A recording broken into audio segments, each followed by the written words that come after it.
മലയാളികൾ ഒരു കാലത്തും മറക്കില്ലാത്ത ഒരുപിടി ഗാനങ്ങൾ സമ്മാനിച്ച സംഗീത സംവിധായകനാണ് മോഹൻ സിത്താര. അടിച്ചുപൊളിയാണെങ്കിലും മെലഡി ആണെങ്കിലും എല്ലാം അദ്ദേഹത്തിന്റെ കരങ്ങളിൽ ഭദ്രമാണ്.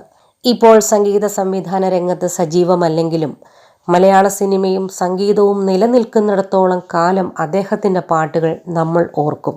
മനോഹരമായ പാട്ടുകൾ ഒരുക്കാനായി പരമ്പരാഗത രീതികളെ മാറ്റി എഴുതാൻ അദ്ദേഹം ശ്രമിച്ചിരുന്നു. അതുകൊണ്ട് തന്നെ അദ്ദേഹത്തിന്റെ പാട്ടുകൾ കാലങ്ങൾ കഴിഞ്ഞും ഫ്രഷ്നെസ് നഷ്ടപ്പെടാതെ പുതുതലമുറയുടെയും ഉള്ളു തൊടുകയാണ്. ഇപ്പോഴിതാ തനിക്കൊരു പാട്ട് റെക്കോർഡ് ചെയ്ത ശേഷം പോലും ഗായകനെ മാറ്റേണ്ടി വന്നതിനെക്കുറിച്ച് സംസാരിക്കുകയാണ് മോഹൻ സിത്താര.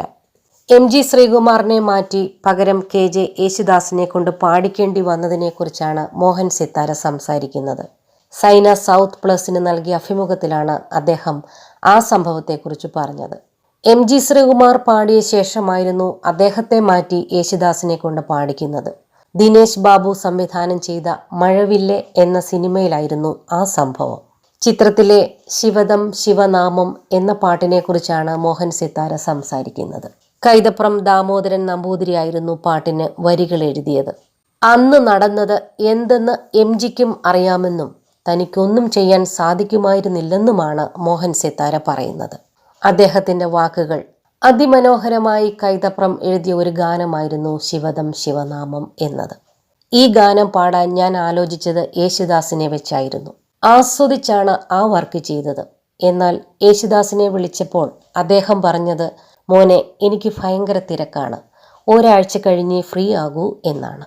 പക്ഷേ ദിനേശിനാണെങ്കിൽ ഷൂട്ടിന് സമയമാവുകയും ചെയ്തു. ഷൂട്ടിൽ പാട്ടിന്റെ ലിപ് മൂവ്മെന്റ് ഉണ്ടായിരുന്നത് കൊണ്ട് തന്നെ പാട്ട് എത്രയും വേഗം തന്നെ റെക്കോർഡ് ചെയ്യണമായിരുന്നു. അങ്ങനെയാണ് MGയെ കൊണ്ട് പാടിപ്പിച്ചത്. അങ്ങനെ ശ്രീകുട്ടൻ അത് പാടി. ഭയങ്കര രസമായിട്ട് തന്നെ ശ്രീകുട്ടൻ അത് പാടുകയും ചെയ്തു, മോഹൻ സിത്താര പറയുന്നു. പക്ഷേ വിഷമിച്ചു പോയത് അവിടെ ഒന്നുമല്ല. പാട്ടിന്റെ റെക്കോർഡും കഴിഞ്ഞ് പുറത്തു വരുമ്പോഴുണ്ട് ഒരു ഫോൺ കോൾ വരുന്നു. എടാ, ഇത് ഞാനാ എന്ന് പറഞ്ഞു വന്ന ഫോൺ കോൾ ദാസേട്ടൻ്റെ ആയിരുന്നു എന്നാണ് മോഹൻ സിത്താര പറയുന്നത്. എടാ, നീ ഫ്രീ ആണോ, നമുക്ക് പാടാം എന്നായിരുന്നു ദാസേട്ടൻ പറഞ്ഞത്. ഞാൻ സത്യത്തിൽ എന്താ ചെയ്യേണ്ടേ എന്നറിയാത്ത അവസ്ഥയായി, ഒരു പിടിയും കിട്ടാത്ത അവസ്ഥയായിരുന്നുവെന്നും അദ്ദേഹം പറയുന്നു. പിന്നീട് ശ്രീകുട്ടൻ പാടിയ ആ ട്രാക്ക് മാറ്റി ദാസാർ പാടുകയായിരുന്നു. എനിക്കൊന്നും ചെയ്യാൻ പറ്റാത്ത അവസ്ഥയായിരുന്നു അത്. ശ്രീകുട്ടനും അതറിയാമെന്നും അദ്ദേഹം പറയുന്നുണ്ട്. എന്തായാലും പാട്ട് പ്രതീക്ഷിച്ചതുപോലെ തന്നെ വലിയ ഹിറ്റായി മാറുകയും ചെയ്തു.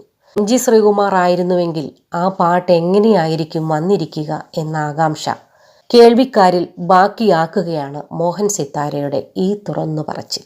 1986 പുറത്തിറങ്ങിയ 1 മുതൽ 0 വരെ എന്ന സിനിമയിലൂടെയാണ് മോഹൻ സിത്താര സംഗീത സംവിധായകനായി മാറുന്നത്. രാരി രാരീരം രാരോ, നീർമിഴി പീലിയിൽ, ഇലകൊഴിയും ശിശിരത്തിൽ, കാനനക്കുയിലിന്, പ്രമഥവനിയിൽ വീണ്ടും, ഉണ്ണി വാവാവോ, മേലെ വെള്ളിത്തിങ്കൾ, കണ്ണീർ മഴയത്ത്, ഇന്ദ്രനീലം ചൂടി, കാണുമ്പോൾ പറയാമോ തുടങ്ങി മലയാളി ജീവിതത്തിന്റെ ഭാഗമായി മാറിയ നിരവധി പാട്ടുകൾക്ക് അദ്ദേഹം ഈണമൊരുക്കി.